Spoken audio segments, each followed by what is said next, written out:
Assalamualaikum warahmatullahi wabarakatuh. Bagi kita yang beragama Islam, kisah tentang Nabi Yunus alaihissalam tentu bukan sesuatu yang baru lagi.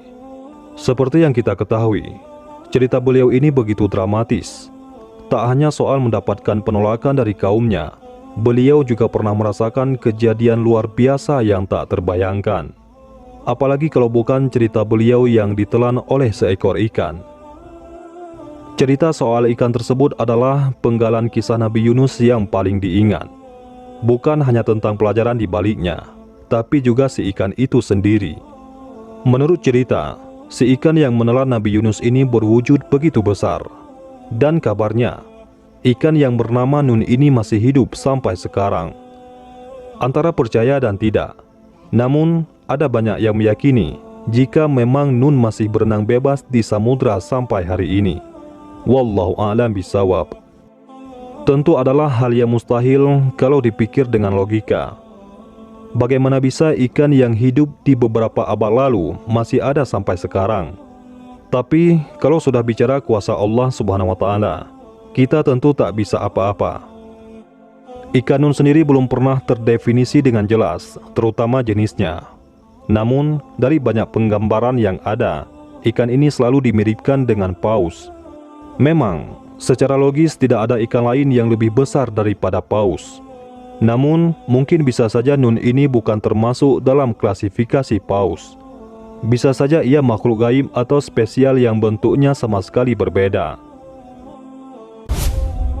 Nabi Yunus alaihissalam seorang nabi yang menganut ajaran agama Samawi. Dia ditugaskan untuk berdakwah kepada orang Assyria di Ninawa, Irak. Nabi Yunus adalah putra dari mata keturunan Benyamin bin Yakub bin Ishak bin Ibrahim alaihissalam. Kaum Ninawa adalah salah satu kaum yang sangat keras kepala, penyembah berhala, dan suka melakukan kejahatan. Nabi Yunus telah berulang-ulang kali memperingatkan kaum Ninawa. Namun mereka tetap tidak mau berubah, dengan alasan karena Nabi Yunus bukan berasal dari kaum mereka. Hanya terdapat dua orang yang mengikutinya, yaitu Rubil yang memiliki sifat yang alim dan bijaksana, serta Tanuh yang memiliki sifat sederhana dan tenang. Pada awalnya ajaran-ajaran Nabi Yunus alaihissalam tersebut sangat baru dan belum pernah didengar oleh kaum Ninawa. Oleh karena itu, kaum Ninawa tidak dapat menerimanya untuk menggantikan ajaran dan kepercayaan warisan nenek moyang mereka. Dan pada saat itu, Nabi Yunus alaihissalam merupakan orang asing yang bukan dari keturunan mereka.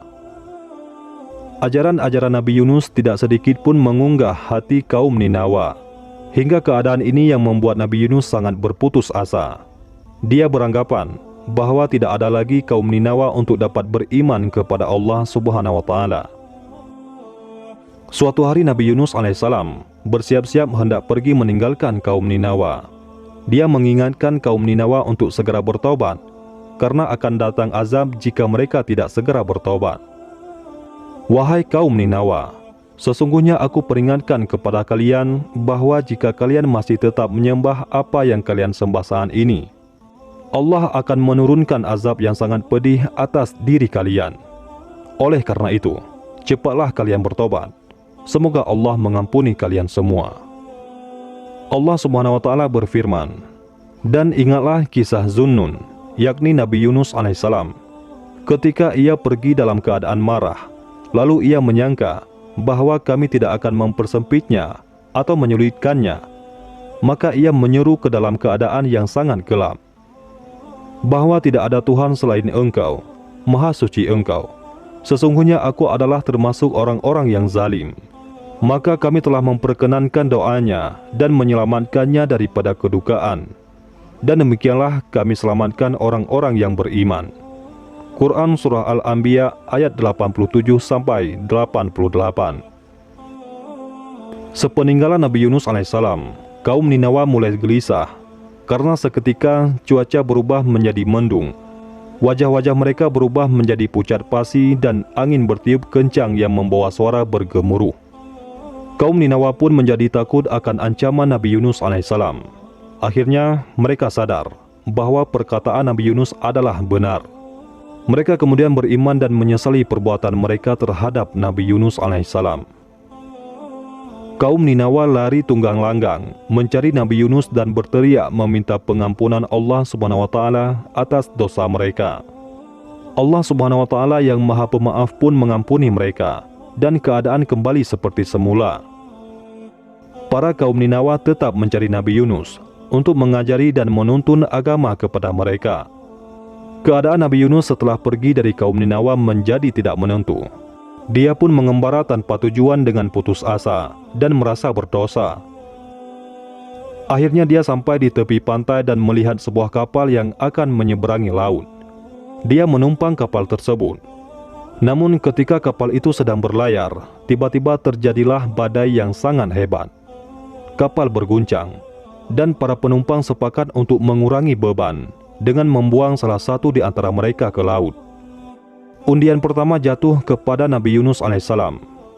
Undian kembali diulang, hingga pada undian yang ketiga, nama yang keluar adalah Nabi Yunus alaihissalam. Beliau tersadar bahwa itu adalah kehendak Allah Subhanahu wa taala. Nabi Yunus menjatuhkan diri ke laut. Allah mewahyukan kepada ikan nun untuk menelan Nabi Yunus alaihissalam. Di dalam perut ikan nun, beliau bertobat dan meminta ampun kepada Allah dan pertolongannya. Dia bertasbih selama 40 hari di dalam perut ikan nun.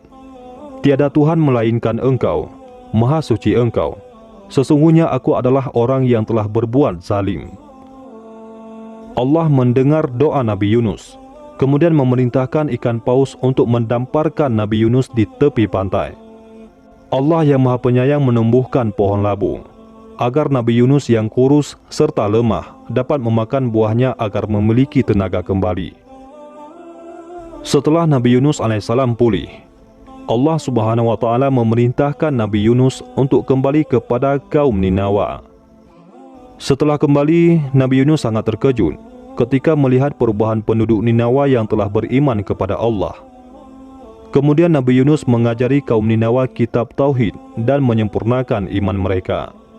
Allah Subhanahu wa taala berfirman, "Dan kami utus dia kepada 100.000 orang atau lebih. Lalu mereka beriman.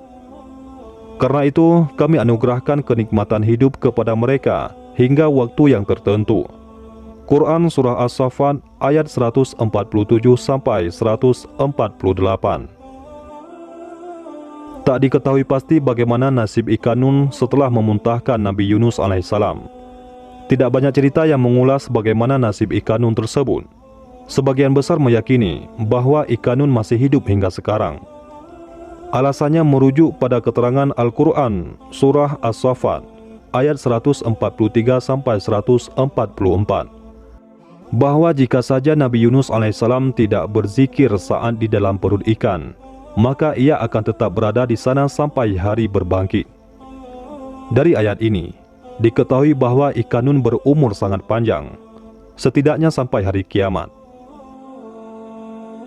Laut memang menjadi tempat yang paling misterius di bumi. Menurut para ilmuwan, manusia hanya mampu mengekspos sebagian kecil dari lautan. Ikan nun bisa saja bersembunyi di tempat yang tak terjangkau oleh manusia, atau bahkan berkeliling mengintari samudra. Namun belum pernah ada bukti yang menyatakan keberadaan ikan nun tersebut. Wallahu a'lam bishawab.